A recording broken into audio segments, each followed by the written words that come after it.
Tak přátelé, teď se podívejme na Times of India, tady na slovenského premiéra Roberta Fica. A je titulek Proč, proboha, pro-putinovský Fico ztrácí klid, teda se rozčilil na Evropu kvůli obstruování rusko-ukrajinského míru. During negotiations with the Russian president, Během jednání s ruským prezidentem jako jsem položil otázku, pane prezidente, můžete nás informovat, co se děje na frontě? A slovenský předseda vlády Fico je frustrován kvůli západní obstrukci, západnímu bránění potenciálním rusko-ukrajinským mírovým rozhovorům. Jaká je teda situace s příměřím, jaká je situace na bojišti? Proč tam je příměří? Byl jsem překvapen, že v tomto bodě ruský prezident neodpověděl na tuto otázku. Pak mě požádal o schůzku tváří v tvář. Jeden ku jednomu a na té schůzce mi řekl přesně, co se stalo. Řekl velmi jasně, pane předsedo vlády, já vím, že tlačíte na příměří a že to je pro vás důležitá priorita na 3 nebo 30 dní. Ale já chci vám tady říci. A pro teď si to ale nechte pro sebe. Až tedy opustíte Moskvu po oslavách. Já udělám veřejné prohlášení, říkal Putin. A já řeknu, že chci jednat s Ukrajinou bez předběžných podmínek a budeme hledat nějaké řešení. A to je přesně to, co se stalo. Měl jsem tu informaci dopředu. Jak budou uskutečena ta jednání s Ukrajinou, jak by měla být. Takže o tom je ale diplomacie a zahraniční politika. Tak diplomacie může mít tuto informaci potom.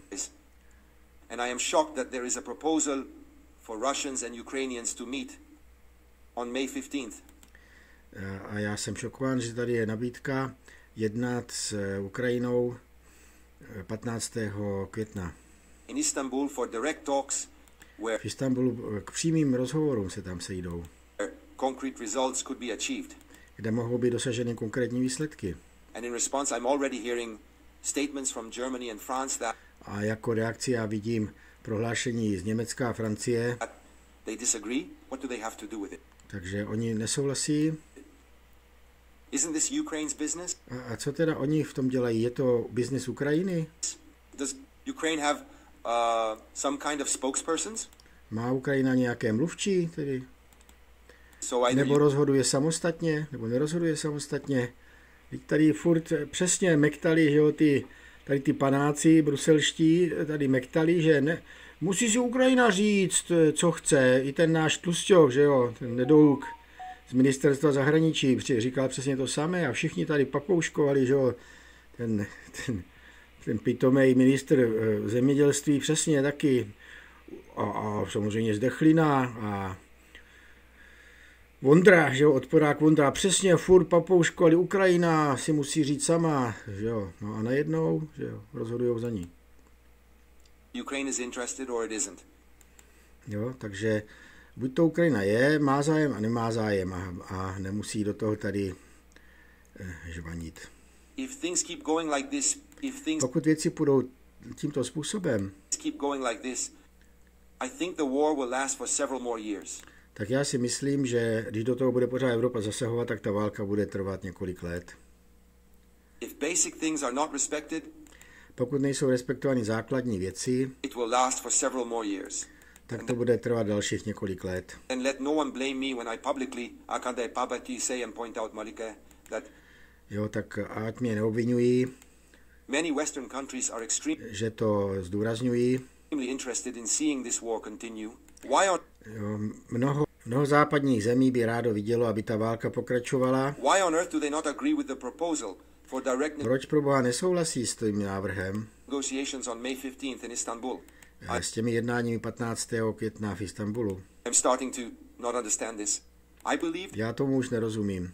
that this position will change, and Věřím, že se ta pozice změní. I remind you again that this is a matter for Ukraine A znovu vám připomínám, že to je záležitost Ukrajiny and Russia. Above a all, Ruska. if they are interested Především, pokud oni mají zájem in negotiating, let them negotiate, because jednat, tak ať jednají.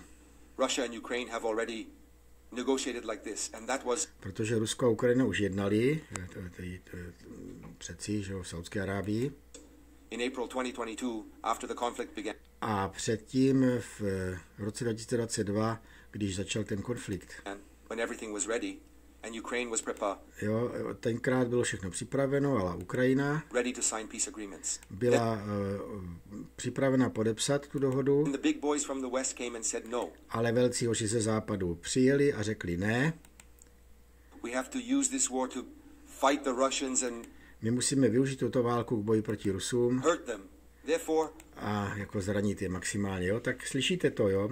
Skonfrontujte si to se včerejšími událostmi na ČT1, že? Na pobočce severokorejské agentury KCNA, naší české, jo, kde co řekli, to vyvrátili, prostě Ukrajina šla do toho po masakru v Buči, ale jestli ono to vůbec má nějaký soulad časový, jo, oni říkají, že po tom masakru se Ukrajina rozhodla pokračovat, ovšem ten masakr byl dokumentován poprvé 1. dubna a ta jednání v Istanbulu byla březnová, že nevím přesně termín, ale to je pro mě nějaký rozpor tam. I remind you that I consider these Připomínám vám, že já považuji meetings and this trip to be extremely important. schůzku na této cestě do Moskvy za extrémně důležitou. Not because I said what I said that I would go there if anything happened. Ne proto, co jsem tam řekl a co se tam stalo, ale It wasn't an act of defiance on my part, but rather nebyl to znak vzdoru z mé strany. an opportunity to use the occasion for extremely Byla to příležitost využít jí serious bilateral meetings and negotiations, k vážným dvoustranným jednáním, which are exceptionally important for the Slovak Republic in která jsou extrémně důležitá pro Slovenskou republiku terms of our worldview. s ohledem na náš pohled na svět. Nothing will change. Robert Fico Nic se nezmění. Robert Fico will pursue a sovereign Slovak foreign policy bude zárukou, že ho bude předpokládat pořád slovenskou nezávislou politiku, oriented toward all four corners of the world, orientovanou do všech konců světa, while respecting the fact that při respektu faktu, že we are members of the European Union and NATO, že jsme členové Evropské unie a NATO and that we want to be solid and trustworthy partners a že chceme být solidní a důvěryhodný partner in these two important international institutions. v těchto dvou mezinárodních důležitých institucích. Thank you very much. It's as Děkuji. if I were standing here in front of you now. Oh, that's exactly how I spoke with the Russian president in the essential part. You Jo, v základní části jsem takto přesně jako s vámi hovořil s prezidentem Putinem. had the opportunity to see what I said and that it is exactly the same as it was. Jo, a máte teda příležitost vidět to a slyšet, jak to opravdu bylo.